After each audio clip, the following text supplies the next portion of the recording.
अस्सलाम वालेकुम जावादी जलम और साहब, ये देखें, ये जर्मनी के एक शहर में हम आए हुए हैं। इसका नाम है बाद हेयर्सफेल्ड।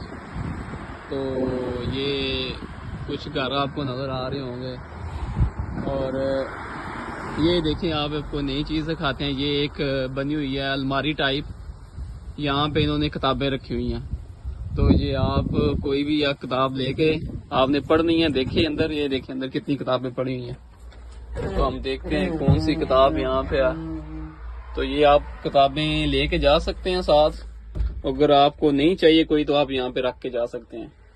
तो जिन्होंने कोई पढ़नी होती है किताब वो यहाँ से ले जाते हैं, और जिन्होंने रखनी होती हैं पुरानी किताबें वो यहाँ पे रख जाते हैं। तो इस तरह ये देखें, इसलिए तो ये लोग आ गए हैं। ये किताबें आपको फ्री में मिल जाती हैं।